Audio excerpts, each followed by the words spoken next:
Bonjour, bienvenue dans cette nouvelle vidéo que je vais consacrer aujourd'hui à l'hormone du sommeil, la mélatonine. Alors pourquoi je voulais vous parler de la mélatonine?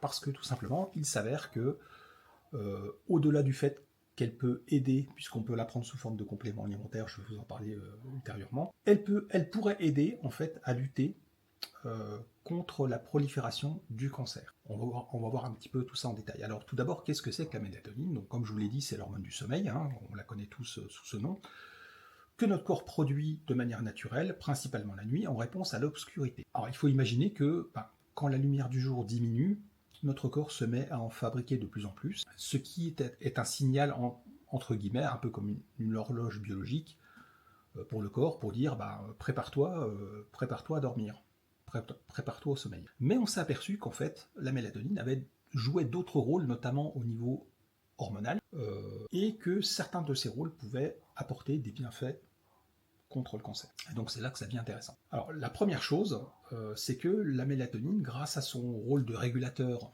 du cycle veille-sommeil, euh, ait un large spectre d'activité contre le cancer. Certains chercheurs pensent même que l'exposition à la lumière pendant la nuit, en perturbant la production de mélatonine, pourrait être un facteur majeur dans l'augmentation des cas de cancer dans les pays industrialisés. Alors, tout ce que je vous dis, bien évidemment, comme d'habitude, c'est basé sur des études scientifiques dont vous trouverez les liens dans la description de la vidéo YouTube. Alors, dans le cas du cancer du sein hormonodépendant, la mélatonine pourrait être particulièrement intéressante puisqu'elle est reconnue comme inhibant l'expression et l'activité de plusieurs enzymes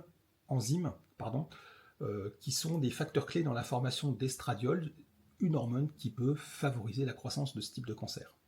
Alors, je ne vais pas vous citer les enzymes, mais ce qu'on peut dire, c'est que c'est un peu comme si la mélatonine aidait à contrôler l'environnement hormonal qui pourrait nourrir les cellules cancéreuses.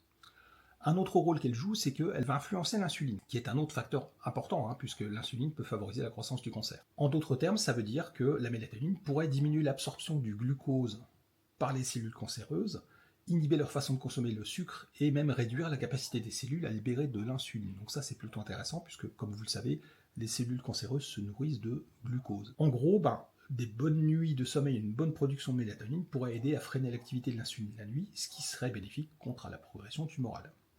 Donc ça, c'est plutôt intéressant. Alors, il y a d'autres pistes, il y a d'autres pistes et d'autres études qui ont montré, par exemple, que le travail de nuit pouvait perturber notre horloge biologique et donc, par ce fait, perturber la production de mélatonine. Et c'est d'ailleurs un élément qui a été classé comme un cancérogène humain probable par le Centre international de recherche contre le cancer. Des études ont montré qu'il y avait un risque accru, notamment de cancer du sein, surtout hormonodépendant, chez les femmes qui travaillaient tout le temps de nuit. Voilà, donc ça c'est une chose qu'il faut savoir. On a même observé d'ailleurs que chez les femmes atteintes d'un cancer du sein positif aux œstrogènes, qu'elles avaient des niveaux de mélatonine plus faibles la nuit que commun des femmes. Alors, autre chose à dire, c'est que la mélatonine pourrait aussi favoriser la stabilité des gènes et qu'elle est généralement bien tolérée avec un profil de sécurité élevé. En d'autres termes, elle ne présente pas de risque particulier pour la santé. On peut se complémenter en mélatonine, c'est d'ailleurs ce que je fais, je vous en parlerai après. Et des études cliniques ont d'ailleurs montré qu'elle pouvait notamment réduire les effets secondaires des traitements comme la radiothérapie, ou voire même, je vous en ai déjà parlé, améliorer la qualité du sommeil chez les patients atteints de cancer. Attention, parce que quand même, il y a des études qui démontrent que sur l'effet direct sur le taux de survie ou la progression de la maladie, c'est un petit peu moins convaincant. Toujours est-il que voilà, il y a quand même un petit peu plus de positif que de négatif. Il n'y a pas de négatif, de toute façon, il y a plus du positif. Voilà.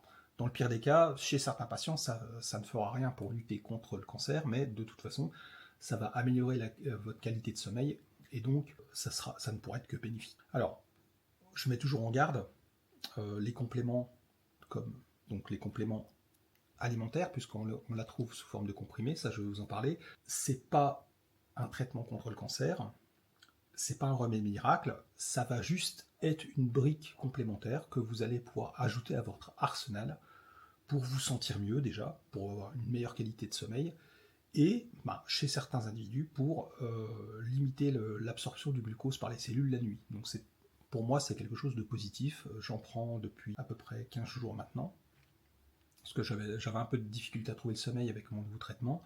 Et donc ça a été validé par le pharmacien de l'Institut Godino où je suis suivi. Donc moi je prends de la mélatonine à 1,9 mg par jour, donc 30 minutes avant le coucher, et complémenté en vitamine B6. Alors faites attention au modèle de mélatonine, puisque parfois il y a des complémentations avec du zinc, du magnésium, enfin un certain nombre de choses.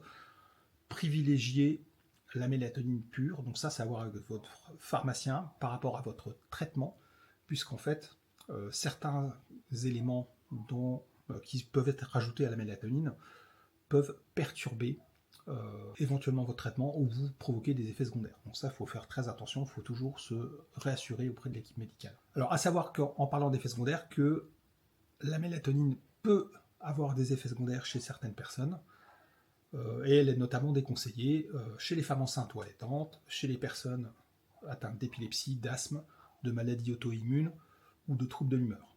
Et bien évidemment, chez l'enfant et les adolescents, ça sera exclusivement sur avis médical. Alors, une dernière chose à dire, c'est que sur certaines études scientifiques, les doses étudiées étaient parfois beaucoup plus élevées que celles qu'on trouve dans les compléments alimentaires. Donc ça, voilà, aussi ça peut jouer sur l'efficacité de la mélatonine par rapport à tout ce que je vous ai dit. Donc en conclusion, ce qu'on peut dire, c'est que donc, déjà, en termes d'amélioration de qualité du sommeil, si vous n'avez pas d'effets secondaires, c'est un bénéfice. Moi, je commence vraiment à en ressentir le bon côté. Alors c'est pas immédiat, hein, il faut quand même que la cure s'inscrive dans la durée. Ça là-dessus, je sais que c'est pas parce que vous prenez la mélatonine le jour J que vous allez forcément bien dormir la première nuit.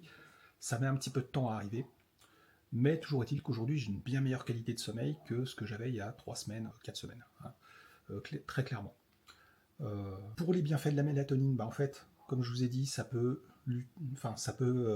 freiner l'absorption des glucides par les cellules, donc c'est plutôt une bonne chose.